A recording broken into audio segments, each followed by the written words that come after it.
Welcome to the Know Your Legacy podcast. I'm your host, Vipul Basanya, and today's guest is Evan Carmichael.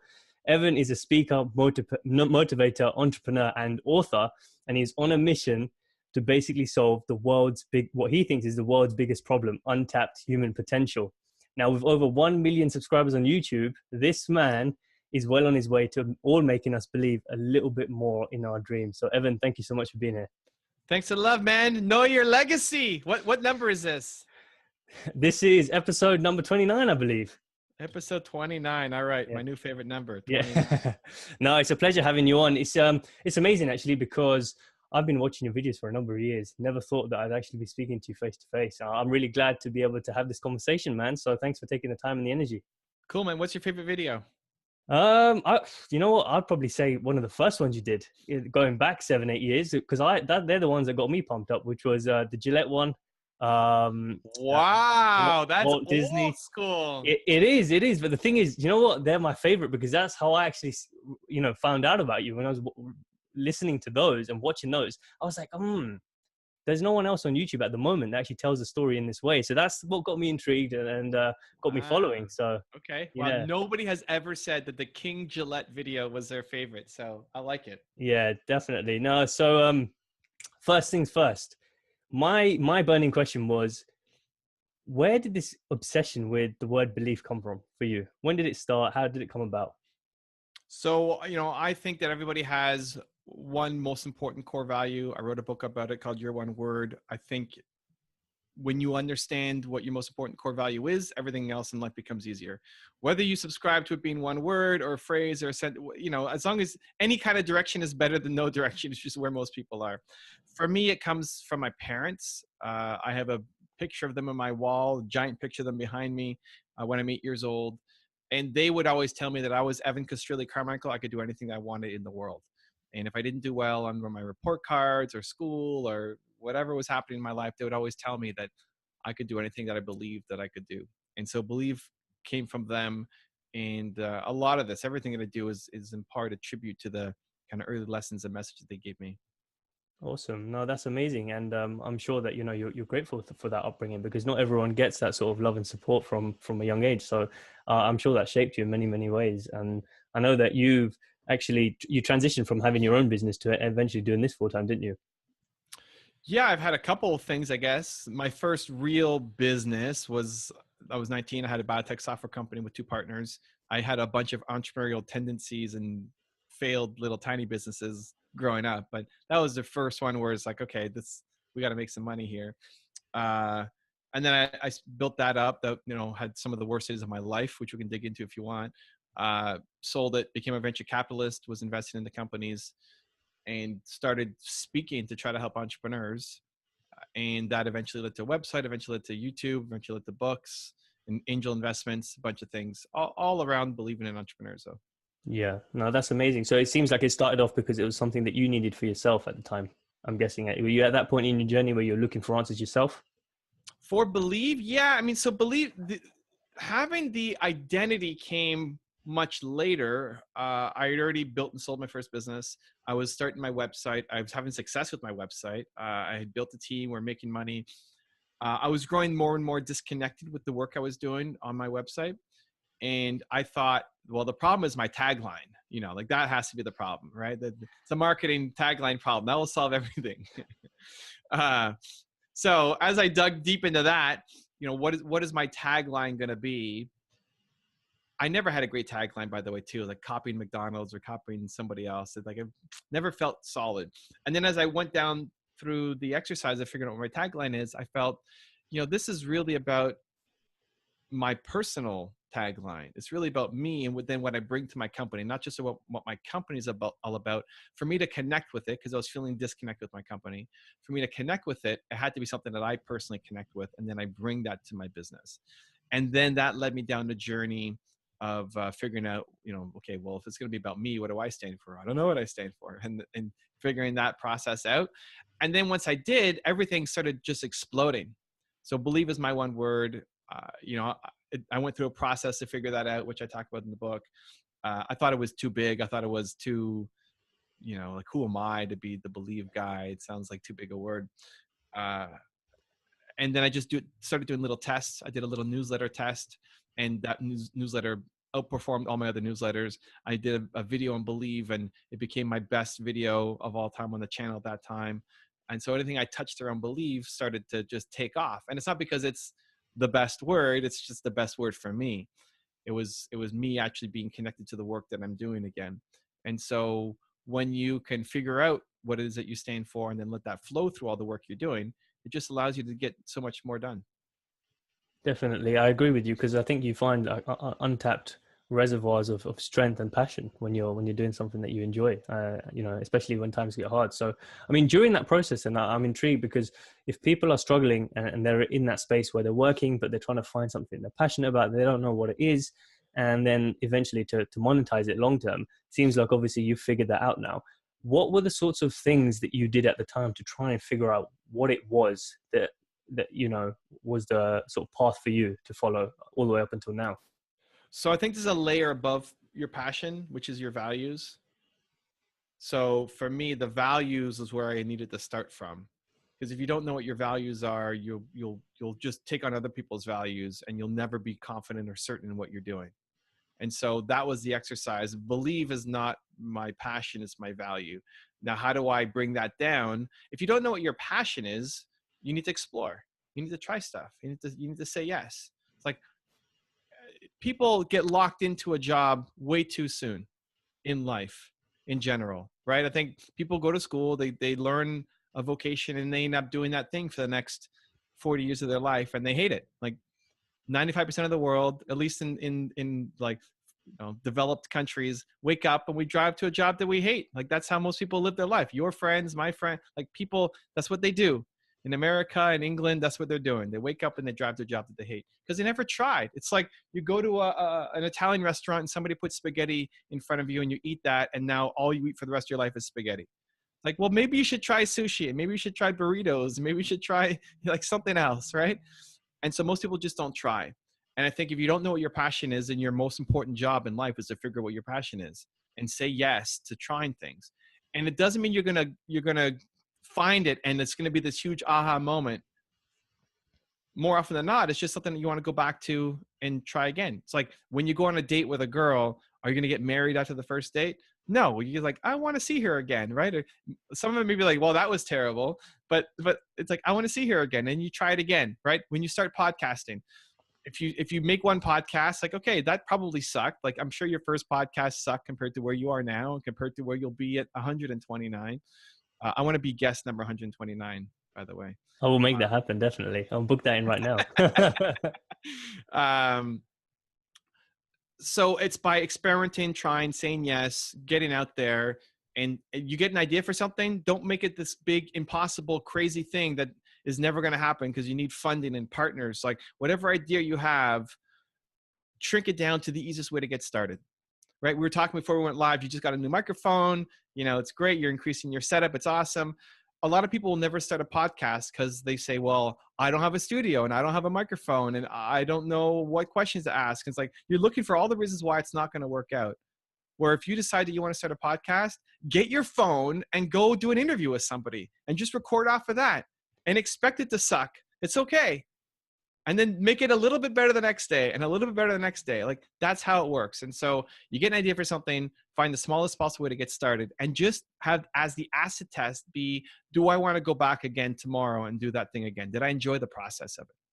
I love that, because that's what you described there is exactly the journey that I've been on with the podcast. If you look at the first episodes, or anyone that's listened to the first episode, you'll know for sure that I didn't sound very stable or confident, because I was just like, what do I ask next? And where's this conversation going to go? And have I got all my questions written out?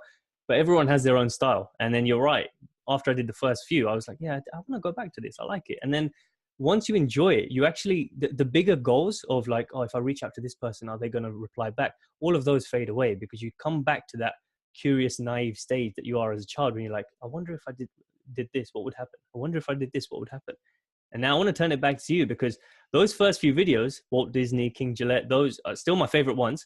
But you can tell, and I'm sure you've seen when you've reflected back, that you are a lot more, what's the word? Conservative or rigid and nervous in those videos compared to now. They're completely different. Sure. And I think, do you think that's something that's been cultivated purely through time and consistency? Or have you done a lot of self-reflection and sort of thought, okay, this is where I need to tweak my videos, this is what I need to say? How does that process work for you? Probably a mix of both, if I'm being honest. I mean, the good news is for anybody who's listening is I had no natural talent for any of this stuff. Like, go watch my King Gillette video. It's his favorite. Go watch it. Go watch my Disney video. I sucked. You know, like I was really bad. It took me the whole day, sometimes 2 days to make a single video, record. And a lot of it, I'm barely on it. Like it's voiceover. There's me at the beginning, maybe me in the middle on some of them, and then me at the end, but it's voiceover all in between because I had to memorize everything and I couldn't memorize an entire script for a 7-minute video. I just couldn't do it. So it was really bad. I got better through practice. I think the more you practice anything, the better you're going to just get at it. I've done 6,000 videos. Wow. 4,800 or so are live on the channel. Like if you did anything, if you did 6,000 podcasts, you better get a little bit better than where you're at now, right? Right? With the amount of work that goes in, you practice anything 6,000 times, you're going to get better at it. So that, plus then being intentional around how am I learning? How am I evolving? How am I growing? What direction do I want to go in? My personality has come out a lot more in the content that I'm making, but also the types of videos that I'm making have shifted with time as well, based off of what I'm interested in. And so I think it's paying attention to both, but I think it's also just understanding that all of this is a journey. I think we can, 4 years ago, I had 7,000 subscribers on my YouTube channel. Wow, that's grown a lot over the 4 years. 4 years later, I'm at one. I didn't even remember. Like I had some Facebook post that popped up. You know how they remind you of events that happened 4 years ago today. I posted how happy I was that I crossed 1 million views on my channel, and I looked at my subscriber count. It said 7,000. Like wow, I grew from 7,000 to 1.2 million in 4 years. It's by making 2 to 3 videos every single day and really working to make them more consistent and better every time I do it. And so I think that's part of the game. Whatever you want to learn, expect to suck at the beginning, expect it to be terrible, expect to fail, expect all of this, to be terrible. Just, you're going to suck. You're going to be a total garbage product at the beginning. Great, right? It's amazing. You did something. Now just make it a little bit better next time. And eventually, if you keep doing it, you'll get the skills to become world-class at what you do. Like you're still a work in progress, right? Like you've learned a lot from 1 to 29. When I come back for episode 129, you're going to look back at this and say, man, I grew so much, right? And 1,029, right? So like the more you do it, the better you're going to get at it. Exactly. I think it's just all about being persistent and consistent over time, and then eventually the results will come naturally. I think as you get more polished and refined at whatever you're doing. So, I'm curious. I mean, the journey that you've been on so far. What's the number one thing that surprised you? How much people care about what I have to say. At the beginning, a lot of what I did was only show famous stories. Steve Jobs and Oprah Winfrey and all these people. And it started with my website, not my YouTube channel. And people kept asking, well, how about you? What do you think? Like, what do you care what I think? Steve Jobs, Oprah Winfrey, what have I done? You know, like, sure, okay, I built the business and sold it and fine, but like, it's nothing compared to what the people was profiling.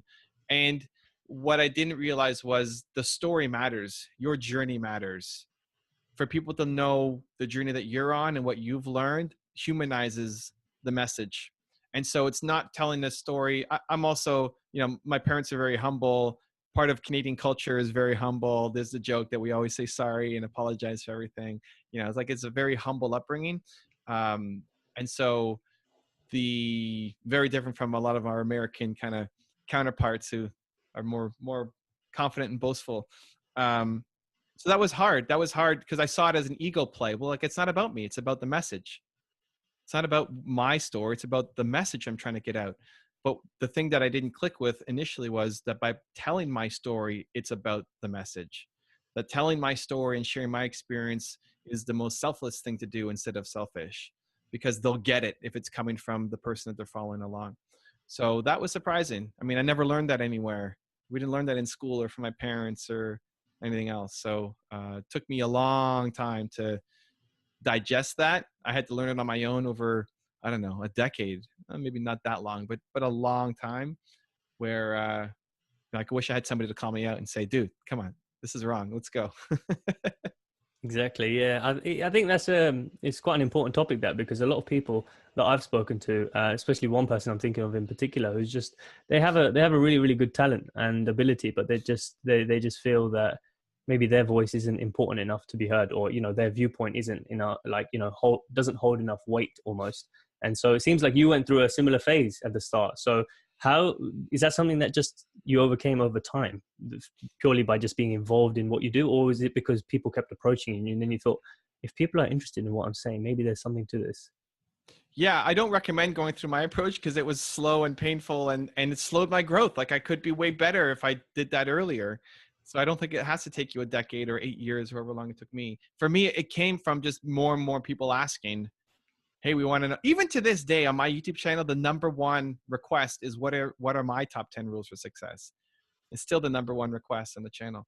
And it's not that I'm an amazing human being or I've done like so many great things. It's just people feel the bond and a connection with me, and that allows me to have an influence, right? And so anybody who's a thought leader, like people who subscribe to your podcast, they see you as that thought leader, and whatever you're interested in, they're going to at least listen because they think what you're saying is interesting. So for me, it came from enough people over the years pounding me to say they want my story, and slowly, I came out into the light. What I would say for others, if I would have, if your friend was here on episode 129, if he still has this fear, like bring him in and let's do a 3-way, and I want to help him. Like basically, is dissecting what the huge fear is, and then helping him crush it in the moment and moving through it. Because usually it's around ego, and usually it's around like lack of self-worth. They don't want to be seen as like putting themselves too far out there, and who am I to be this person? But if you can tap into the point of, I have a valuable message to share, like, does this person actually believe in what they're saying? Like, do you have a point of view or knowledge that can actually help somebody? If he doesn't, then forget it. Like, if the words you're saying are pointless, then forget it. But if you have a point of view or you have knowledge that can help somebody make a positive impact in their life, then you need to do, I believe, if you have the ability, you have the responsibility. You need to. And oftentimes the best way to get it out is through your story. So it's not about you anymore. It's about them. Your story helps them, and making that trigger happen in their minds. I'm making physical gestures, but realize, hey, we're on a podcast. I need to speak it out. Yeah. No, I think what you're saying is true, definitely. And from your perspective, then, from studying so many great people, do you think everyone went through this phase at some point where they were having a bit of challenge believing in whether they were worthy enough to achieve what they achieved? I think imposter syndrome is real. I think it's hard for me to put myself in their shoes, but a lot of people have talked about it. I think it's just part of human nature that you fear failure. I think even people say, like, don't fear failure. They fear failure. They just find a way to go through it. The message is like, don't let failure stop you, or fear of failure stop you from doing the thing that you want to do. So I think it's just part of the human condition. I think we're trained to play small every day. Not even in the macro, like what you're talking about is even bigger things, like, hey, I'm going to start a podcast, or I'm going to, like, something that might be on your bucket list. We both played small 100 times already today without even knowing it. And that's the problem. Like, when you can catch those little micro moments, then that allows you to build the muscle. So I may be talking in the air. Let's bring it down to practicality. I've got earbuds on for this podcast. I walk down the street and I got music on in my ears, and I'm dancing and I'm moving. There's nobody on the street, whatever. Street's mine. Here we go, jamming out.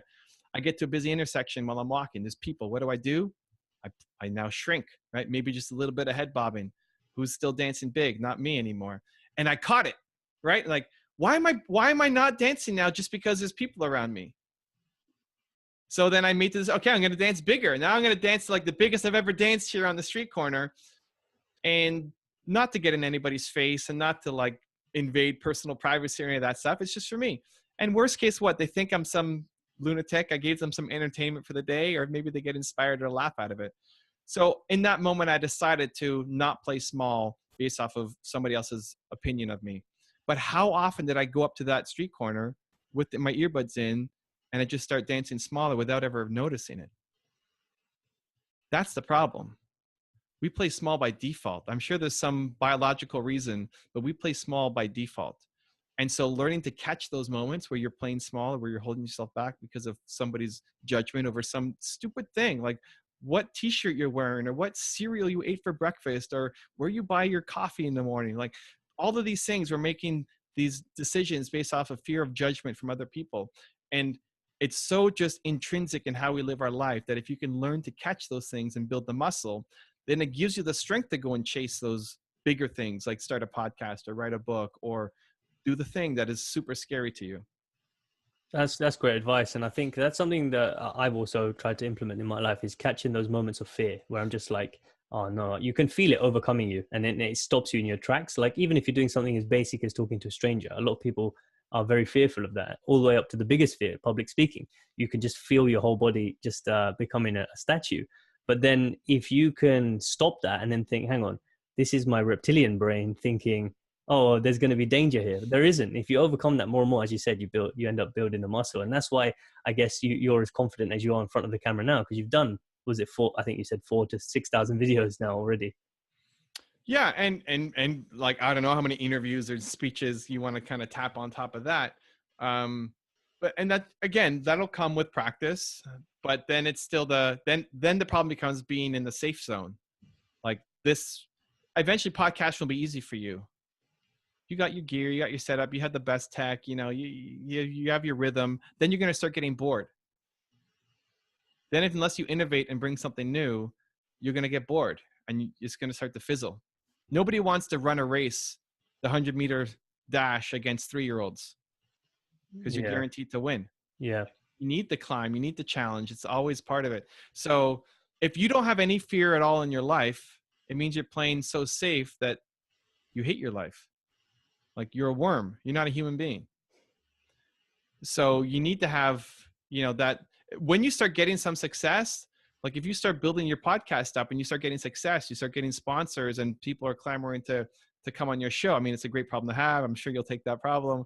But when you are the big fish in your pond, that sucks. Like who around you is going to say, hey man, like your podcast is good, but you could do so much better. I created my channel selfishly for myself because the people around me are all amazing cheerleaders, which I'm so grateful for. But who's kicking my ass to say, Evan, man, like you're still kind of playing small, right? That's when I watch a video of Elon Musk on my channel, he's talking about a backup plan for the planet.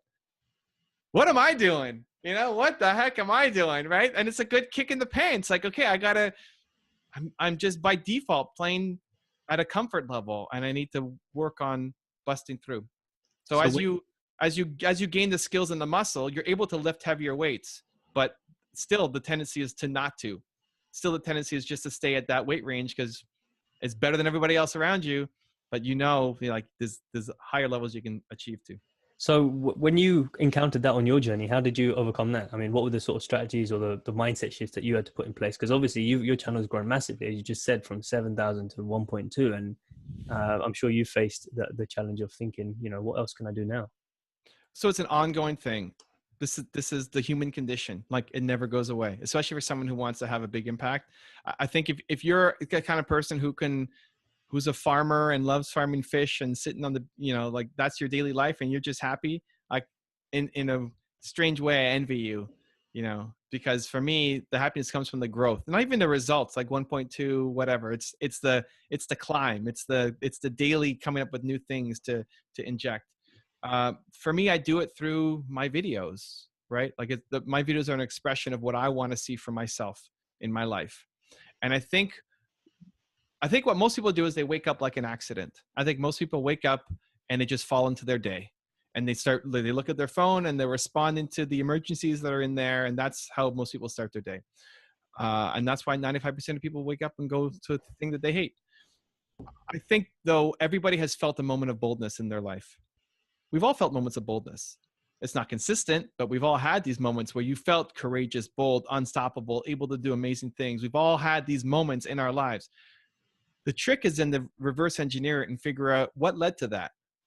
Was it listening to the Know Your Legacy podcast? Was it watching a King Gillette video? Was it reading the book? Was it like there's no judgment over what the thing is. Maybe it's hugging your cat on the balcony in the sun in the morning. Like whatever the thing is that makes you feel bold and unstoppable, everybody has felt that.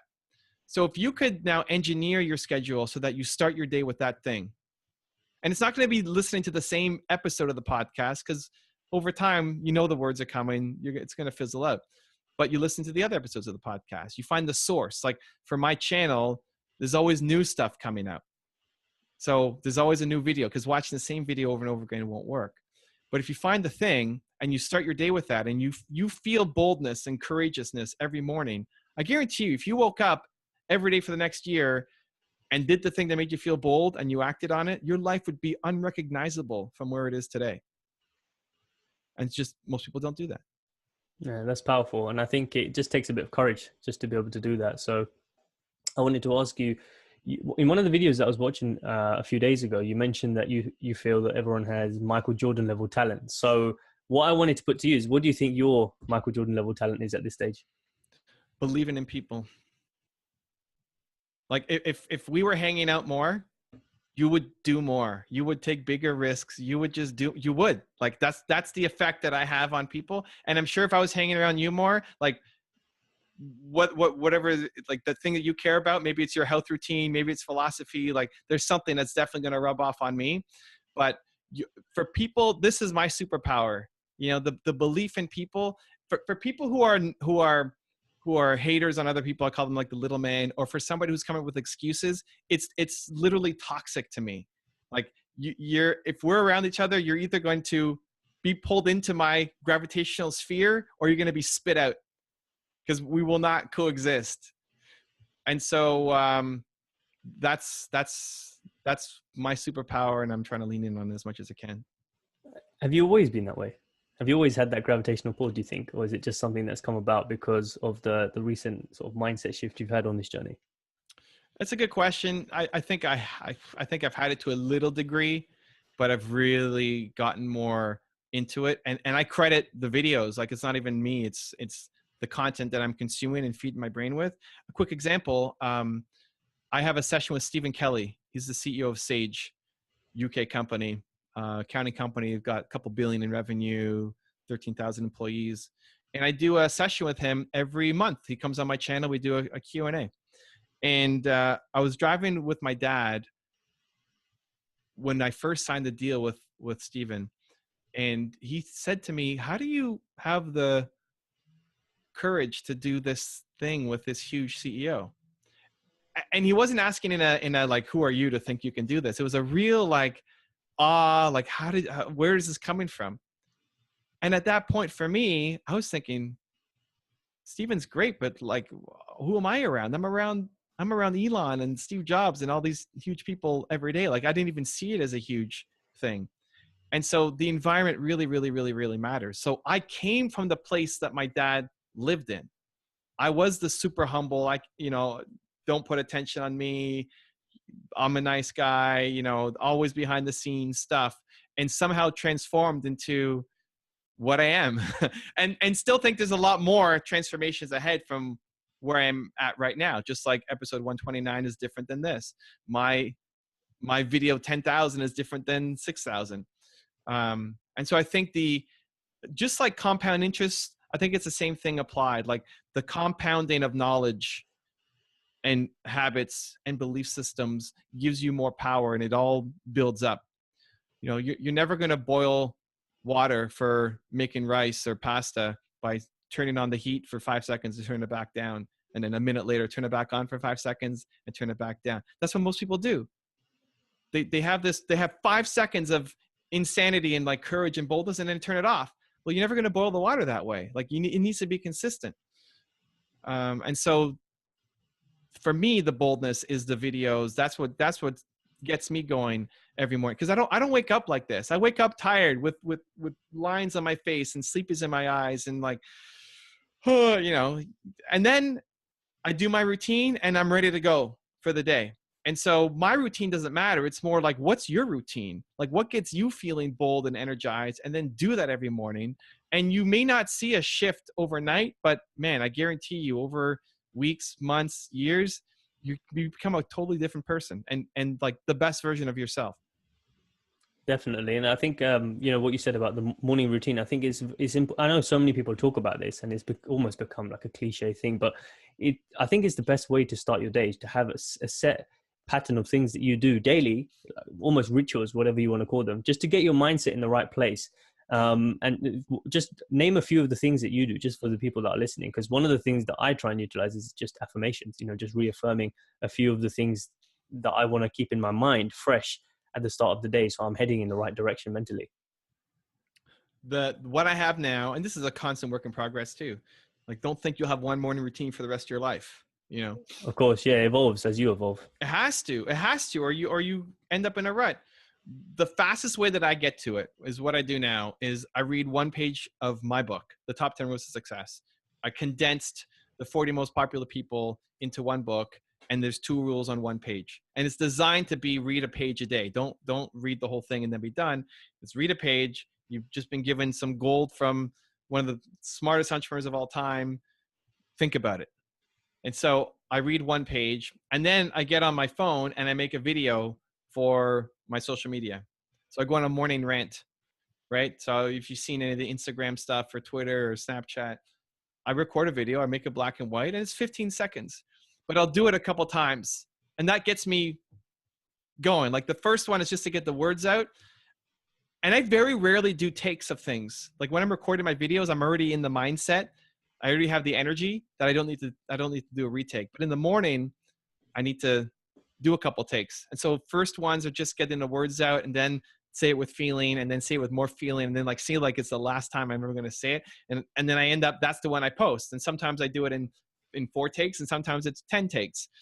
But then by the end of that, I'm rocking. Like, I'm ready to go. Like, this is amazing. Life is amazing. I got big goals. Let's go chase down those goals. This is awesome. So that's it. Like, it takes me a minute to read a page from the book. It takes me 2 minutes to think about what I'm going to say. It takes me, you know, I don't know, 4 minutes to actually record the video. So what is that? You know, like 7 minutes all in, and I'm ready to go. And then I'll still like go on the bike and brush my teeth and that kind of stuff. But I'm already ready to go. So it takes me about 7 minutes to set my mind right and be on fire every morning. Yeah. See, what I've realized there is, and I'm sure a lot of people will realize this from what you're saying, is it doesn't have to be complex. Like 7 minutes, 5 to 7 minutes. That's all it takes for you to get into the right frame of mind. And so I think people sometimes can overcomplicate it. So just find maybe 1 or 2 things that you really find help you by experimenting, and then just go out and be consistent with it. I guess that's the real trick, isn't it? It's just keeping consistent with it daily. But you don't even need to find it. You already know it. You don't have to go searching for anything, because then people get like, wow, now I got to do the work to go find the thing. And like, you've already been bold and courageous in the past. What led to it? You already know what works for you. Do you need somebody yelling at you? Do you need Eric Thomas yelling at you to go get it? Do you need Gary Vee telling you to grind and hustle? Do you need the Dalai Lama leading you through a meditation? Like, it doesn't matter. You've been led through it before. Just think about those moments and then how to make it happen. It might be 7 minutes, it might be 15 minutes, it might be 2 minutes, whatever it is. But like, you don't need to go on this extensive journey. You already know the thing that helps you. Now do it.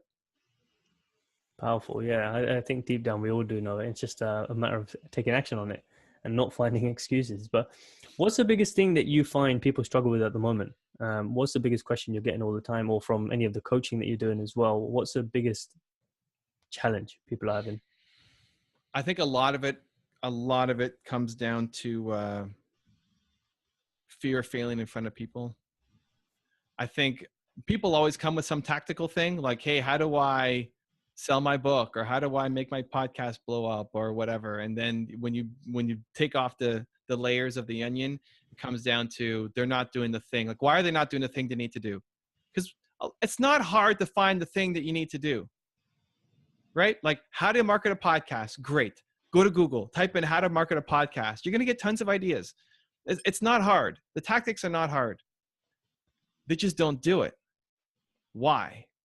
And so often the why comes into judgment from somebody else. My parents don't approve of what I'm doing. I'm afraid of how this is going to make me look to my friends, to my wife, to my girlfriend, to whoever. And so the fear of judgment and failing in front of other people, I think really hurts a good chunk of humanity. What do you tell someone who's feeling that right now? I tell them, one, that, this person who's doing, this person's opinion that you care so much about, have they done the thing that you want to do as a lead in? So like, you want to start a podcast, your dad doesn't approve. Okay. So like, has your dad done what you want to do? What is your dad's life? Oh, he's a vet. Great. Do you want to be a vet? No. Okay. So why are you listening to the opinion? Right. Two, to have an honest conversation, to say, hey dad, like, I really want to do this. This is hurting me. And just give them a chance. Sometimes it works out and they listen and are supportive and they didn't realize how much pain they're causing you. And sometimes it doesn't. Sometimes it backfires. Sometimes they lay into you and say how stupid you are, but at least you give it a chance.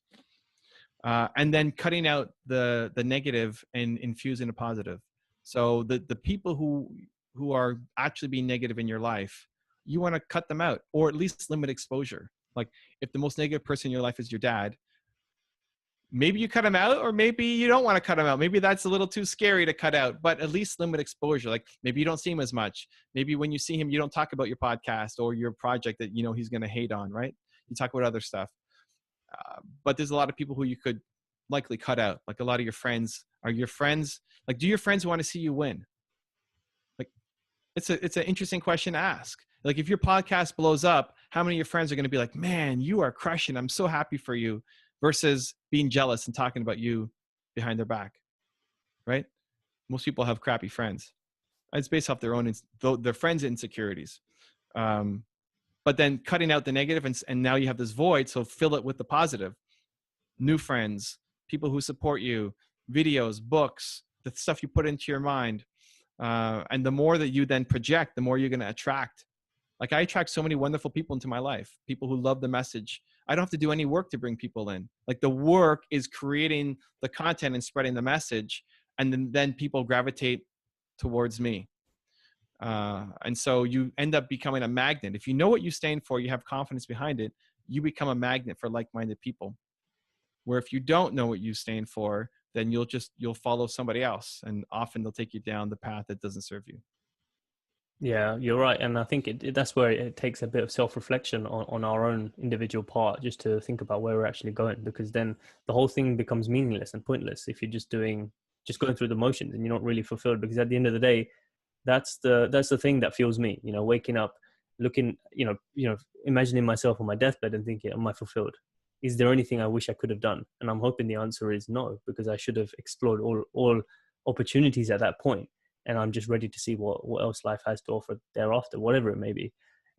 So it is, when you were in the early days, or even now, did you have a mentor, in-person mentor? Because it seems like you've consumed a lot of content, books, videos, etc. And, you've been one of the greatest curators of all of this content that's out there.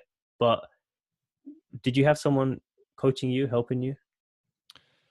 I haven't leaned on it as much. I think obviously my parents were a huge source of inspiration for me through my childhood and early adulthood, just in values.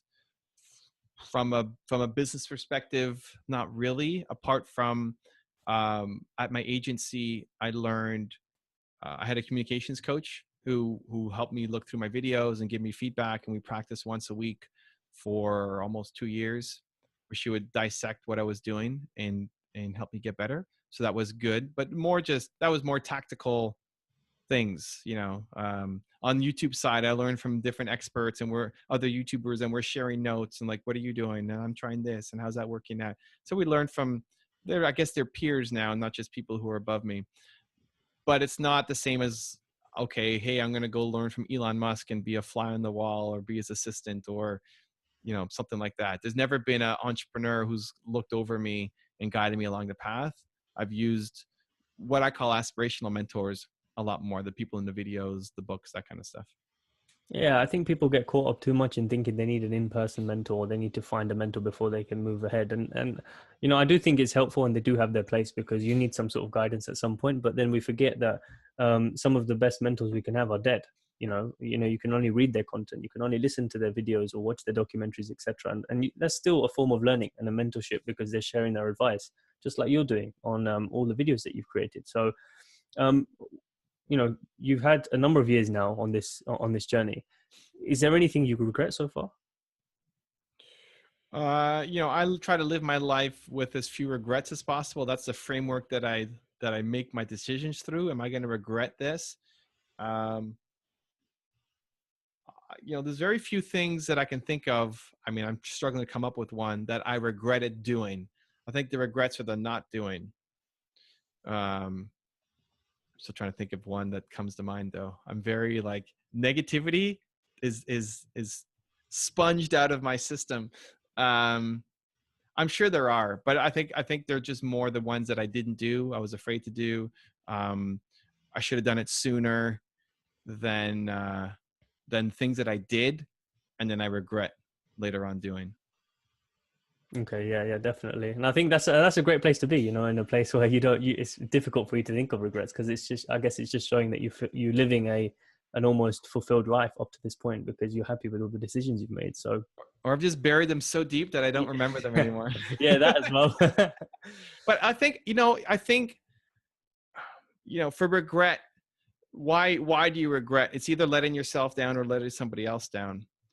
Like you should have done this, or you let somebody else down. And I think with the letting somebody else down, as long as the intent is always positive, right? Like you may have done something that screwed somebody over, but you were trying to help them, or you weren't trying to screw them over. It was a byproduct of what you were doing.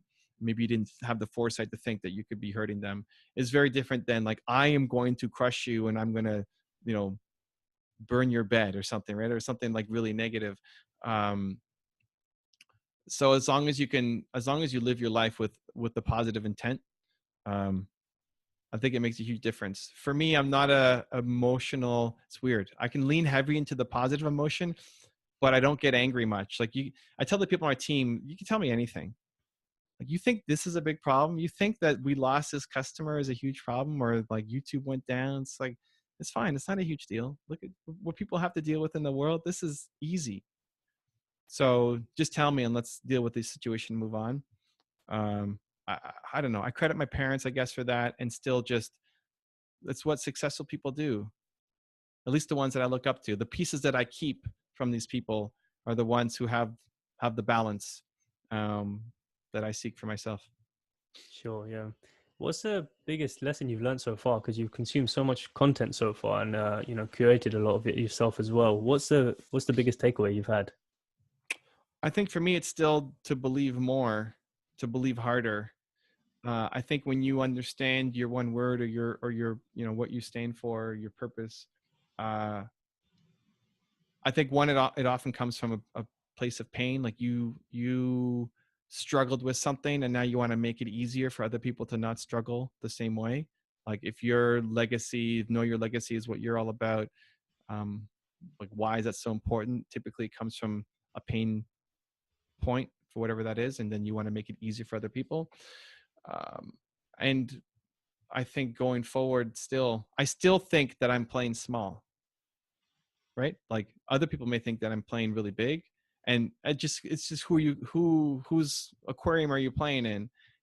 Like I think you deserve what you get. I had 4 years ago, I had the 7,000 subscribers. I have 1.2 million now. I deserve my 1.2. I put in a ton of work for 1.2, but I don't deserve 10. Like, I'm not good enough to get 10 yet. I got to work harder. I got to believe more. I got to take bigger risks, right? And I got to not just fall into the flow of doing the same thing. And so I need that as a constant reminder. And I don't have an individual in my life saying that to me. I'm doing it through the videos. I'm launching a new course in Toronto. I guess it depends when this podcast goes up, but I'm launching a course in Toronto at the end of May, where I'm taking thought leaders, and for 3 days, we're doing an immersive course to help you be a thought leader and make money from your ideas. and not just lessons, because the knowledge is easy to find. It's like, I'm going to sit with you and we're going to do it together. Here's how you make a video, and then we're going to make a video together, and I'm going to direct you through it, and then my editor is going to edit it for you, and here's going to be final product, right? It's like guiding, like the immersive experience. It's kind of like the things that I wish that I had, that took me years to figure out. I want somebody to figure that out in the weekend.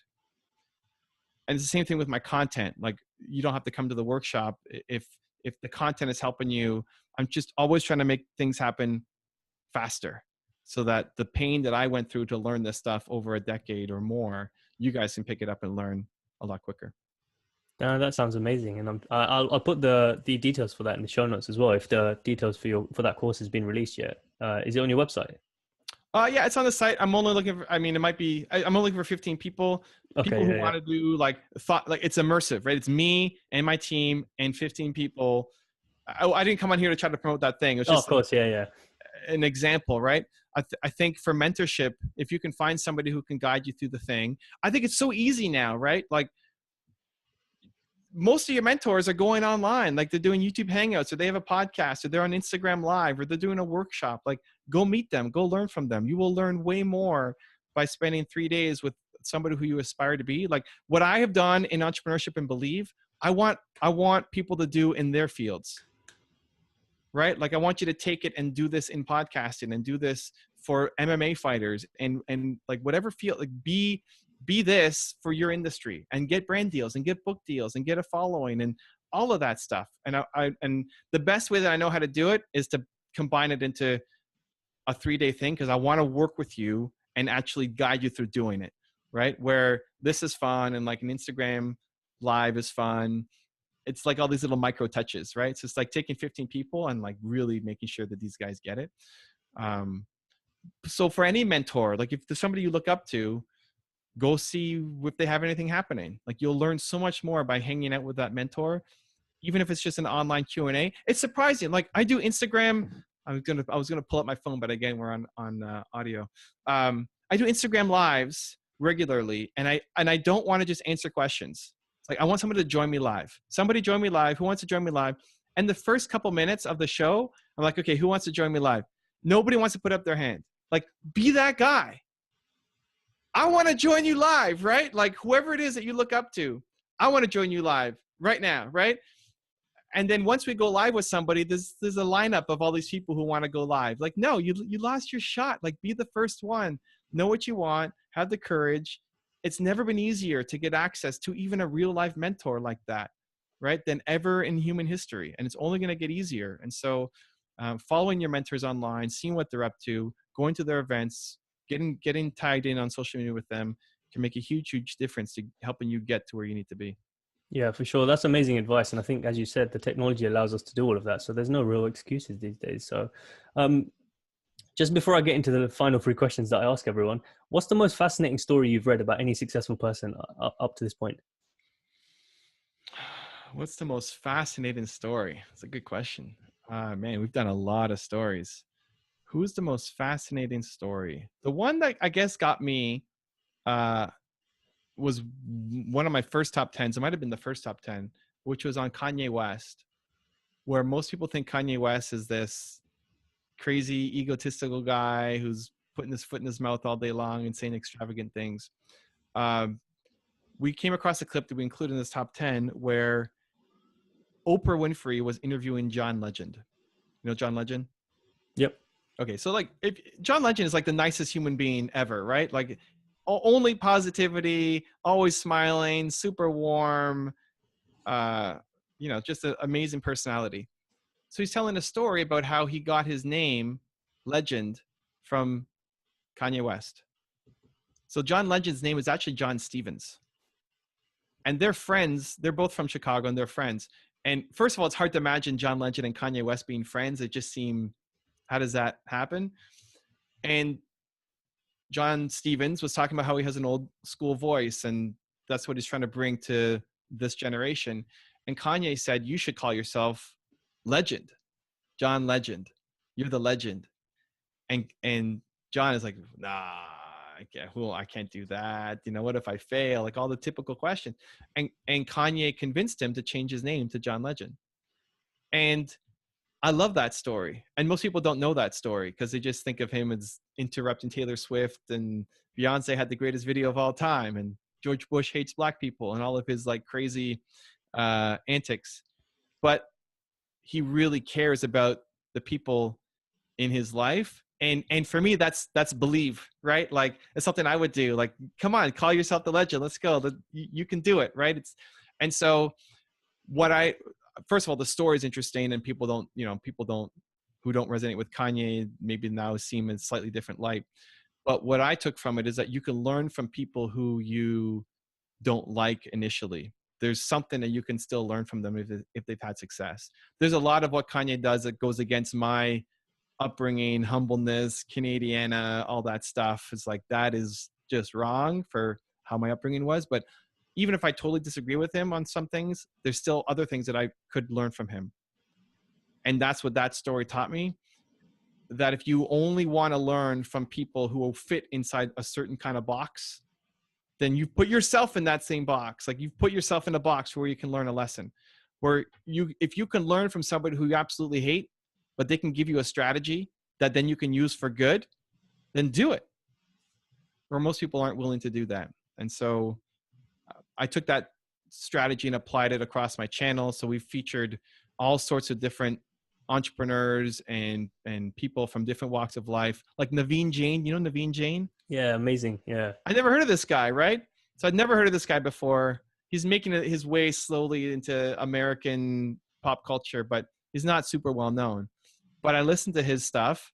Who was another one? Priyanka Chopra was amazing. Yeah. Like, who are these people, right? Where I'm in my North American bubble, Yeah. right? But a great message. Like, if I just wrote them off and said, well, I haven't heard of these people, so I'm not going to put them on my channel, I would have missed out, not just for sharing with you guys, like for me, for myself. I love their message. And so, Naveen was one of the biggest surprises there too. But Kanye was like the original from that, and just in terms of being able to learn from somebody who you at first glance disagree with. Yeah, it's a great story. I haven't heard of that one before. So it's good to listen to that. I'm sure a lot of the listeners haven't heard that before either. So it's a good message to take away. You should just, I think you're almost like Kanye in the sense that you are pumping into belief into other people who just think, I don't know, should I really do that? Is it really worth my time? Am I capable? But then it's you that's, pushing all these people through your audio and your videos. And so, no, I just want to applaud you for all the work that you've done so far, because I'm sure it's helped lots and lots of people so far. But yeah, I mean, just to go into the final three questions, with all the knowledge and experience and the journey you've had so far, what would you tell the 18-year-old Evan if you were to tell him anything? Still believe more, believe harder, believe faster, believe. Like, I could have been here. I could have been here a decade sooner. Could have had all this a decade sooner. And I could have reached way more people a decade sooner if I just believed in myself more. And it's still the message to myself now, from like, if 75-year-old Evan comes back to, how old am I? 37, right? 75-year-old Evan comes back to 37-year-old Evan. Same thing. Believe harder, believe more, believe faster. Powerful. Yeah. So the second question is, if there was any message you could write in a time capsule now for 3 generations from now, so your children's children to read, what would you tell them? It's the same thing. Yeah, I knew that's why you were laughing. I thought so. It's gonna come back. Yeah, I mean, so and how I break down believe, so there's a little more context. So it's not just kind of one word on a piece of paper for people to try to understand. I would say believe in yourself is what most people think of. Self-confidence, believe in yourself. So, and that's definitely part of it. The next part is believe in what you're doing. Like, you have to have passion for the work. You got to believe in the work, not just the outcome. If you start a podcast just because you want to win some kind of award and you don't actually enjoy interviewing people, like, you've lost. You have to enjoy the process, enjoy the work, and any accolades you get along the way is bonus on top of it. And then the last part of belief for me is impact. Like, believe in the impact you can have, touch people's lives, do something greater than yourself. If you have the ability, you have the responsibility, that kind of thinking. So that's what believe breaks down for me. And I'd use every square inch of my paper to write that as small as possible, but it's so legible so that people could get it. Yeah. So talking about impact, that brings me on to the last question. So you're you're 90 years old. Evan's looking back at his life. What's the legacy you want to leave behind? So I feel by the time I'm 90, we're going to live a lot longer. I feel like when I'm 90, I still have another like 50 good years left in me. I think technology is getting there. But no, I hear your question.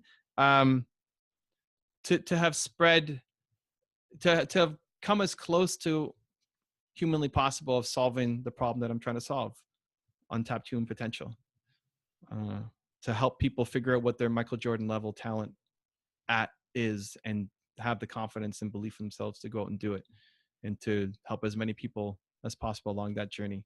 I think people fall into two buckets. One, either they want to, I think everybody wants to do good and help, but it's either the 5 closest people in their life or a huge impact. Some people get off just like, I just want to help my friends and family, and like I'm that's it. That's what I don't want to do a bigger thing. And that's great. It's not judging. Others like me, sounds like you, want to go off and like touch the world. And so the expression of like waking up every day and trying to empty the ocean with a spoon, that's what I do. Amazing. So never heard that saying before. Powerful. Oh, really? Oh, yeah. Like, I think it's Buddha. Like, you wake up every day, you try to empty the ocean with a spoon. Like, it's never going to happen. But you can still get as much water out as possible. So I'm just trying to collect as much water as I can. Amazing. Amazing. So where can people find you then if they want to follow your videos, that your audio? Go check out the King Gillette video, old school, see the origin story. That's got to be like in my first 10 videos, I think. That's super early. That's crazy that's how you found the first row of your YouTube videos, I think. I think it's that far back. Yeah, it's really far back. I don't know. Listen, guys, wherever you are, I'm probably there. If you want the books, you can go to the Amazon. But apart from that, social media, YouTube is where most of my content is. If you want to connect with me personally and do like a video response, Instagram, Snapchat, and Twitter are the best places to find me. Amazing, amazing, amazing. So thank you so much for taking the time to be here, conversate, share your knowledge, share your wisdom. So no, it's been great having you on, Evan. I love it. I look forward to episode 129. Definitely. We'll make it happen. Thank you. When is 129 happening? 120. So my goal by the end of the year was to get 100 out there, but I think I'm going to exceed that because I'm doing 2 a week and I'm already on 30. So okay. Yeah. Let's do this. Let's make it for the end of the year. Let's make that the goal. 129 by the end of the year? 129 by the end of the year. That has to push me to do extra few episodes just to get there. All right. I like it. 129 by the end of the year. We're saying it on air now. So it's going to good. Book it with my assistant. We'll make it happen. I'm looking forward to it. Definitely. No, thanks for all your time, Evan. Appreciate it. Cool. Take care, man.